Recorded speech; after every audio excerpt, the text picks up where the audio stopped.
नमस्कार, मैं हूं राजेंद्र तिवारी। आप देख रहे हैं अनब्रेकिंग लाइव और इसमें हम बात करने वाले हैं महाराष्ट्र में तीसरे चरण के चुनाव की। तीसरे चरण में महाराष्ट्र में 11 सीटों पर मतदान हुआ और इनमें से 4 सीटें शिवसेना के पास थी, अविभाजित शिवसेना, 3 सीटें एनसीपी, अविभाजित एनसीपी और 4 सीटें भारतीय जनता पार्टी के पास थी। कांग्रेस के पास कोई सीट नहीं। आज जो पोलिंग का ट्रेंड रहा उसमें पूरे देश में महाराष्ट्र में सबसे कम मतदान देखा गया और इसके क्या मतलब निकाले जाने चाहिए, वहाँ क्या इश्यूज रहे हैं और अब चूंकि महाराष्ट्र की आधी सीटों पर चुनाव हो गए हैं, अब महाराष्ट्र को किस तरह से पॉलिटिकली हम देख सकते हैं, इस पर बात करेंगे। और इस पर बात करने के लिए हमारे साथ देश के वरिष्ठ पत्रकार अनुराग चतुर्वेदी जी हैं और वो मुंबई से हमारे साथ जुड़े हैं। महाराष्ट्र की इनसे बेहतर जानकारी मुझे नहीं लगता कि देश में किसी पत्रकार के पास होती है। अनुराग जी, आपका स्वागत है। जी, बहुत धन्यवाद। अनुराग जी, देखने में ये आया कि पिछले दोनों चरणों की तरह इस चरण में भी महाराष्ट्र में पोलिंग बहुत कम हुई, जबकि पिछली बार अगर आप देखें तो इन तीसरे चरण की जो सीटें हैं इन पर करीब 69% पोलिंग 2019 में हुई थी और इस बार का जो डेटा है वो बहुत निराश करने वाला है। तो इसको आप किस तरह से देखते हैं? देखिए, एक तो जो साधारण जो तर्क से अगर देखा जाए तो अभी शायद बहुत जो ये इलाका है ये काफी गर्म इलाका है, पठार का इलाका है महाराष्ट्र का, तो यहाँ गर्मी बहुत थी, तो शायद ये भी हम लोग बात मान सकते हैं कि जो थोड़ा धूप कम होने के बाद में मतदाता आएंगे और मतदान का जो प्रतिशत है वो बढ़ जाएगा। एक बहुत साधारण सी जो तर्क हो सकता है वो हम दे सकते हैं। दूसरा है कि जो मुझे बारामती से जो समाचार आ रहे हैं उसमें यह है कि काफी अजित दादा और शरद पवार की जो तनातनी है उसका काफी अजित दादा ने दादागिरी दिखाई और कई मतदाताओं को कहा या तो हमें वोट दो या वोट ही मत दो। तो अगर आप देखते हैं कि बारामती में जो है सबसे कम मतदान हुआ है, जहां पर कि पहले काफी उत्साह से होता था।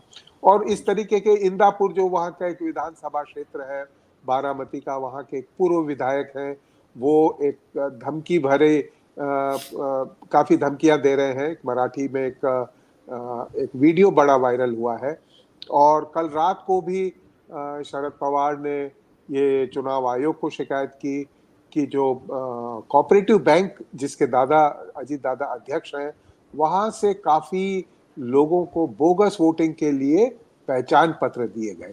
चुनाव आयोग ने ये भी एक पहचान पत्र बनाया कि अगर आप किसी कोऑपरेटिव बैंक के सदस्य हैं तो आप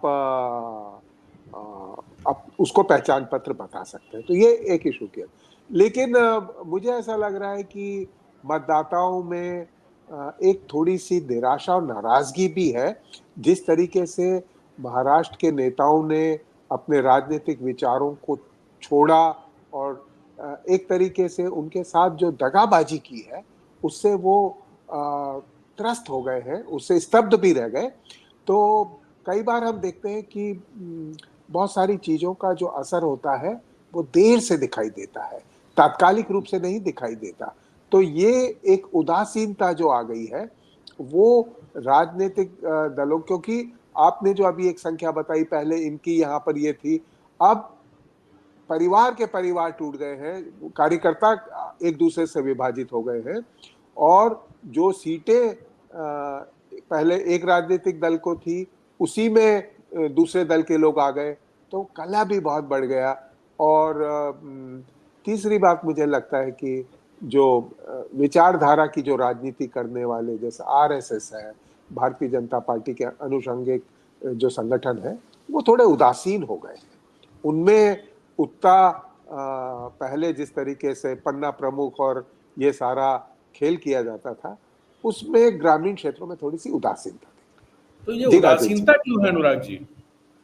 ये उदासीनता इसलिए है क्योंकि यहाँ पर पिछले 2 साल अगर आप देखें तो बड़ी उथल-पुथल के रहे और आंदोलन भी हुए, किसान आंदोलन हुए, किसानों ने आत्महत्याएँ की, मराठा आरक्षण का मुद्दा बहुत बड़ा फैला और ओबीसी, और सबसे बड़ा जो था वो कई क्षेत्रों में, अब जैसे किसानों ने ये शिकायत की कि जो सोयाबीन की के जो दाम है वो स्थिर रहे, बढ़े ही नहीं।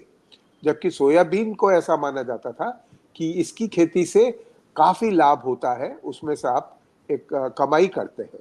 तो ऐसी किसानों की नाराजगी, किसानों को जो सिंचाई के जो साधन मुहैया कराए गए थे उनमें, यहाँ पे फिर से बड़ा सूखा पड़ा है कई इलाकों में। तो जब उनको लगता है कि ये जो लोकतंत्र का उत्सव है इसमें हमारी कोई भागीदारी नहीं है, तो वे थोड़े उदास हो जाते हैं, शांत हो जाते हैं। और तीसरी बात मुझे लगती है कि जिस तरीके का प्रचार तंत्र और जिस तरीके से मोदी ने और शाह ने अपना दबदबा बनाया हुआ है, उसमें भी लोगों को लगता है कि नोटा की जगह हम लोग अपना विरोध प्रकट कर, एक उदासीनता चारों तरफ फैली हुई लगती है। और ग्रामीण क्षेत्रों में जो कि अभी भी नोटबंदी से और कोविड की मार से, क्योंकि बहुत बड़ी संख्या में माइग्रेशन जो है, रिवर्स माइग्रेशन महाराष्ट्र के गांवों में हो चुका है।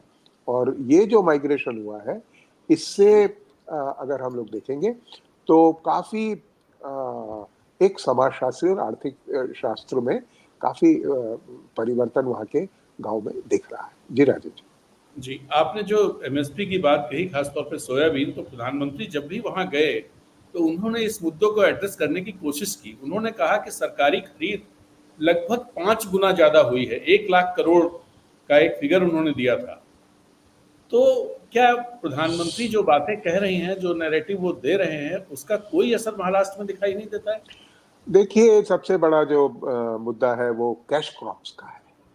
अभी जैसे प्याज का जो निर्यात था वो उन्होंने बंद कर दिया था। फिर जब बहुत ज़्यादा दबाव पड़ा, क्योंकि निर्यात के द्वारा और आयात दोनों का ये खेल ऐसा है कि जो महाराष्ट्र में जो उपज होती है उसको ये एकदम उनका अर्थशास्त्र बिगाड़ देते हैं किसानों का।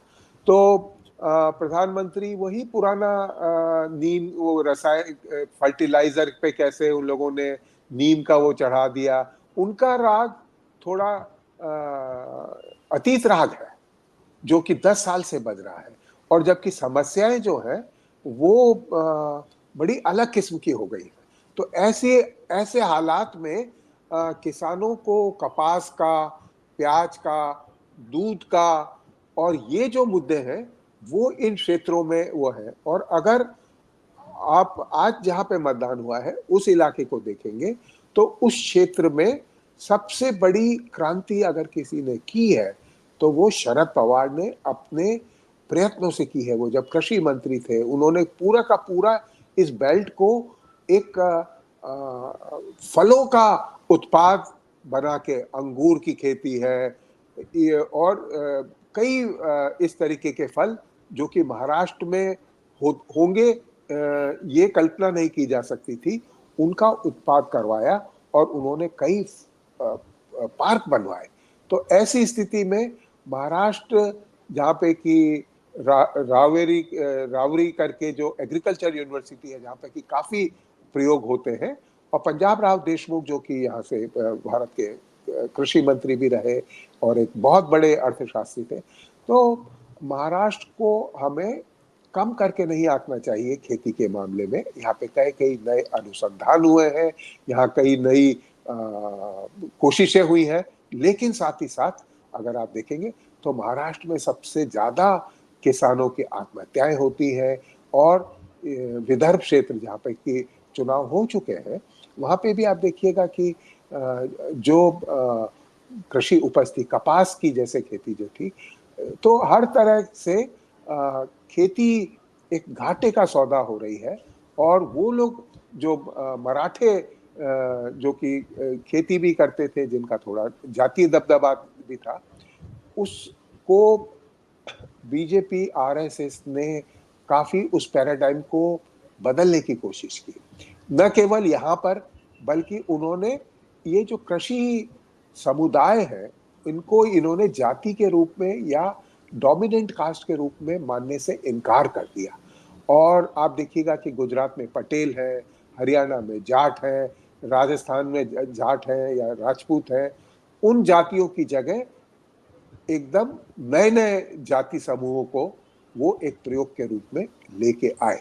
तो यहाँ पर जब उन्होंने मराठों का एक तरीके से जो वर्चस्व था राजनीति में, उसको खत्म करके देवेंद्र फडणवीस को, जो कि बहुत नागपुर के एक ब्राह्मण नेता है, उनको जब लेके आए, या शिवसेना ने मनोहर जोशी को लेके आए थे, बाला साहब ठाकरे, तो ऐसी स्थिति में जो धीरे धीरे राजनीति में जो दबदबा होता है वो जब खत्म होने लगता है, तो थोड़ी सी मुझे लगता है बेरुखी भी आती है। और ये जो चुनाव में जो बेरुखी आई है, ये उसी का एक परिणाम है। एक सवाल और जो आप बात कह रहे थे, क्या गुजराती और मराठी का भी नरेटिव वहां पर चला है? क्योंकि एक विज्ञापन भी चर्चा में रहा, लोगों ने उसे ट्वीट किया, जिसमें जो मुंबई के किसी अखबार में छपा था, और उसमें ये लिखा हुआ था कि मराठी लोग प्रेफर नहीं किए जाएंगे। क्या ये आज नैरेटिव भी वहां चला है? आज आज आप जहां से मैं आपसे बात कर रहा हूं, वहां से करीब 1 किलोमीटर दूर जो घाटकोपर करके उपनगर है, वहां पे एक सोसाइटी है। मुंबई में आप जानते हैं कि जो ज्यादातर जो निवास है वो सब टावर है, यहाँ पे स्पेस स्थान जो है वो एक सबसे बड़ी समस्या है। तो जिनको कि हम लोग बाग हिंदी में बड़े रोमांचक भाषा में गगनचुंबी इमारतें बोलते हैं, तो वो गगनचुंबी इमारतों में जो सोसाइटीज होती हैं, तो उसमें ये कहा गया कि मराठी लोग बाग हमारे यहाँ प्रचार करने न आए। और वो जो सोसाइटी थी वो गुजराती सोसाइटी थी। इस तो रेणुका शहाने करके एक बड़ी अभिनेत्री है, उनकी माँ भी बहुत बड़ी पत्रकार है और उनके पति भी एक सेलिब्रिटी है। उन्होंने अभी काफी मराठी अस्मिता को, मराठियों के साथ जो भावनापूर्ण व्यवहार हो रहा है, अभी तक जो साहित्य और कला क्षेत्र के लोग बाग मराठी अस्मिता की रक्षा के लिए नहीं आ रहे थे, आज पहली बार मैंने देखा कि वो इसमें सामने आए हैं। और उसी को, जैसे रेणुका शहाने के ट्विटर को अभी मैं देख रहा था, निखिल वागले ने भी उसको लाइक किया था। तो ये जो मुख्य मुद्दा था, ये शिवसेना का कि मराठी अस्मिता का मसला था, और उनको लगता था कि महाराष्ट्र में दो जो नरेंद्र मोदी और अमित शाह जो है, या जिसको गुजरात लॉबी भी कहा जाता है, और विशेषकर महाराष्ट्र के जो में उद्योगपति ज्यादा नहीं हुए हैं, किर्लोस्कर को देख लीजिए, या आप बजाज परिवार को भी जो कई वर्षों से पुणे में रह रहा है, वो उनको मैं मराठी मानने को तैयार हूँ। तो ऐसी स्थिति में जो गौतम अडानी है, मुकेश अंबानी है, तो ये जो चार का जो चौखंबा बना है, ये काफी अंदर ही अंदर उसके प्रति थोड़ा सा रोष दिखाई देता था। लेकिन ये होना ही था, क्योंकि कई जो व्यवसाय हैं और कई दफ्तर हैं सरकार के, यहाँ का जो सबसे बड़ा हीरे का बाजार है, डायमंड मार्केट जो है, जो कि पहले ओपेरा हाउस में था, फिर उसके बाद में वो बांद्रा कुर्ला कॉम्प्लेक्स में आया, और फिर उसको मोदी जी सूरत ले गए। लेकिन जो सबसे बड़ा हीरे का व्यापारी था, उसने कहा कि वहां पर हीरे का, जहाँ सूरत में हीरो को तराशा भी जाता है, आप जानते होंगे, और वहां पे साड़ियां भी बनाई जाती हैं, जैसे बहुत उद्यमी शहर है सूरत। और ऐसी स्थिति में से वहां से जो हीरे के व्यापारी जो चले गए थे, वो वापस लौट आए, क्योंकि जब महाराष्ट्र में बहुत सारा यूनियंस और ये जब तंग करते थे, तो उन्होंने वापी करके एक औद्योगिक शहर वलसाड़ के पास बताया था, जो कि करीब 3 किलोमीटर 3 घंटे के दूरी पर यहाँ से, मुंबई से है। तो गुजरात ने एक छोटे छोटे इशारे करीब 15-20 साल पहले किए थे, लेकिन ये जो इशारे या ये जो उग्रता आ गई, या जो बुलेट ट्रेन भी चलाई गई, तो बुलेट ट्रेन के लिए भी ये मराठी साइकी है कि ये हमारे डिस्टेंस को खत्म करने के लिए, या जैसे रिजर्व बैंक के जो ऑफिसेज हैं, जो यहाँ की वित्तीय फाइनेंशियल ताकत है मुंबई की, उसको अहमदाबाद ले जाना। जी जी। और अंत में आपसे मैं जानना चाहूंगा, चूंकि 24 सीटों पर चुनाव हो चुके हैं या हो जाएंगे, अभी कुछ देर बाद संपन्न हो जाएंगे, और कुल 48 सीटें हैं वहां पर। इन 24 सीटों को आप किस तरह देखते हैं कि इनके राजनीतिक समीकरण क्या दिखाई देते हैं, और कुल मिला के 48 सीटों पर भी इनका क्या प्रभाव पड़ने वाला है? जी। देखिए, क्या है कि मुंबई जो है वो समुद्र के पास, अरब सागर की, तो यहाँ हवाएं चलती है। तो धीरे धीरे आप जब पठार से समुद्र की तरफ आते हैं तो कई मौसम बदल जाता है। यहाँ तक कि अगर आप पूना से भी मुंबई आएंगे तो पूना की जो बादल हैं, हवाएं हैं, और मुंबई की जो शुष्कता है, उसमें अंतर महसूस होता है। तो अब जैसे मान लीजिए सातारा है या कोल्हापुर है, कोल्हापुर से शाहू महाराज के वंशज चुनाव लड़ रहे हैं कांग्रेस की तरफ से, और क्योंकि कोल्हापुर से शाहू महाराज के परिवार के लड़ रहे थे, इसलिए उन्होंने सांगली से वसंत दादा पाटिल के जो ग्रैंडसन थे उनको टिकट नहीं दिया, कांग्रेस की जगह शिवसेना आ गई। या सातारा है जहाँ पर कि जो शिवाजी संभाजी और उनका जो सौतेला भाई था, उसके परिवार का एक सदस्य वंशज वहाँ से भारतीय जनता पार्टी से चुनाव लड़ रहा है, और वहाँ पर तो, और उसका मुकाबला शरद पवार के प्रताप से है। तो ये जो इलाका है, ये जैसा आपने बताया कि शिवसेना का और एनसीपी के जो भी थोड़े गेन हुए थे, लेकिन मुझे ऐसा लगता है कि आज के जो 11 जो सीटें जहाँ चुनाव हुआ है, वहाँ पे 6 या 7 सीटें जो है मैं इंडिया गठबंधन को देता हूँ, और जो 5-6 सीटें हैं वो भारतीय जनता पार्टी या एनडीए को मिलने की संभावना है। लेकिन एक राइडर में रखना चाहता हूँ कि पिछले 2 दिनों में देवेंद्र फडणवीस ने ओबीसी के मतदाताओं में ओबीसी को समीकरण बनाने में काफी मेहनत की है, और मराठा जो एक समय ऐसा लगता था कि भारतीय जनता पार्टी के साथ है, या मनोज जरांगे जो कि मराठा आंदोलन को चला रहे थे, और कई बार मुझे ऐसा लगता था कि मनोज जरांगे जो है वो अन्ना हजारे की तरह बीजेपी आरएसएस ने प्लांट की है, लेकिन वहां पर भी थोड़ा सा विभाजन हो गया है, और वो पूरा का पूरा आरक्षण का जो आंदोलन है वो शरद पवार की तरफ झुका हुआ दिखाई दे रहा है। तो ऐसी स्थिति में महाराष्ट्र में मैं जो पिछली बार का 48 में से 40-41 शायद मेरा ख्याल है कि एनडीए ने जीते थे, तो उतना तो अभी एनडीए पुनः शायद नहीं, उनको थोड़ा नुकसान होगा। तो मैं ये ज़्यादा से ज़्यादा नुकसान जो मानता हूँ वो 10 या 12 सीटों का मानता हूँ, और मेरा ऐसा मानना है अभी जो मैं इसको 3 श्रेणियों में बांटता हूँ।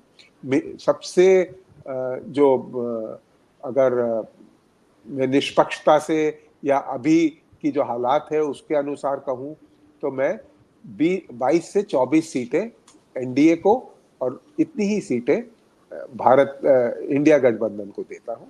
लेकिन ये जो संख्या है वो शायद धीरे धीरे बढ़ सकती है, क्योंकि अभी भी कई 2-3 चरण बाकी हैं। तो ऐसी स्थिति में ज़्यादा से ज़्यादा अगर इंडिया गठबंधन को इसमें जाता है तो 24 से 2-3 सीटें और ज़्यादा देना चाहता हूँ। लेकिन मैं कोई एकदम ऐसी चौंकाने वाली नहीं कहना चाहता कि एनडीए जो है वो सिंगल डिजिट में आ जाएगी या इसमें आएगा, ये नहीं है।